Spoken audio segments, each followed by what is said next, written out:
mpumbavu sana huyu. Alinizulumu shamba langu mimi huyu mipaka. Mpaka nikamwachia.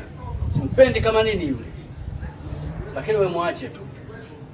Tutakuja kuonana. Babu, vipi bali nimekuta kuna maneno unaongea sana. Kwanza nikakukera.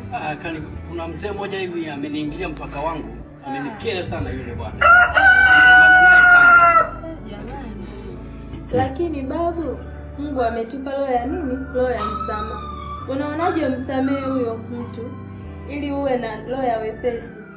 Yaani moyo wako uwe mwepesi, usiwe na huo mzigo. Unaonaje babu yangu?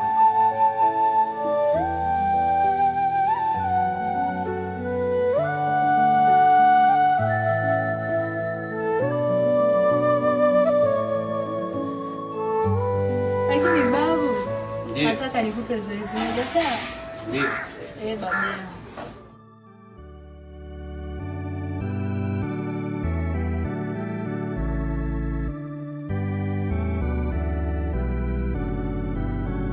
Sasa nataka nikupe huu mzigo huu. Umesikia babu yangu? Ndio. Huu mzigo kuanzia asubuhi Ndio. Usiuachie mchana mpaka jioni au hata siku 3. Uone jinsi ambavyo Kono kumbongo. Ole wako wisagi. Sinzusa. Lema kuisanda. Ulone Viki kono. Kuia. Be. Mbona mzito sana. Utaweza kweli?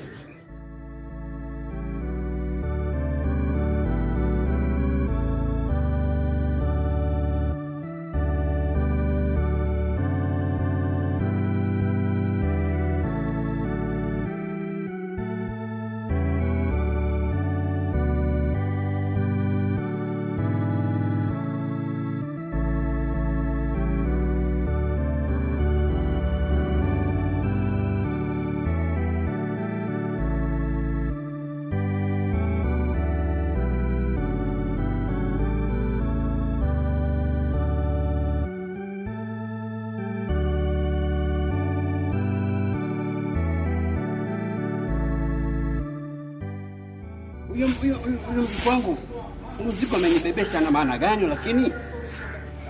Mbona mzito sana? Yaani mwana huyu.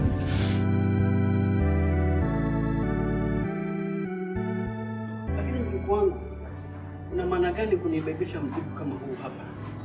Kwa sababu mimi naona mzito sana. Masaa tu mawili haya mimi siku 2 siku 3 siwezi. Una maana gani? Nilikuwa namaanisha hivi. Mzigo wa mgongoni ni kinyongo ulichonacho moyoni. Na kila unapokataa kusamehe ndipo unapojiongezea mzigo mwingine. Je, unataka kuendelea kubeba au unataka kuwa huru? Mzigo wa mgongoni ni mwepesi kuutua, ila mzigo wa moyoni unaweza kuua taratibu. Unaonaje uweze kupumzika babu yangu? Utue sasa huo mzigo. Umeona ndani ya masaa mangapi hapa babu? Nimechoka full week. Umeona Nimechoka. Kwa hiyo unamsamehe sieti? Namsamehe ndio. Sasa babu yangu, ngoja nikushushe huu mzigo huu. Alafu tunafanyaje unajua? Niende nikamuite yule ambaye una kinyongo naye yule. Ili mje mpatane hapa. Atakuja hapa. So umeona huu mzigo ulivyo mzito? Uwe. Mzito sana. Uwe. Andeluwe.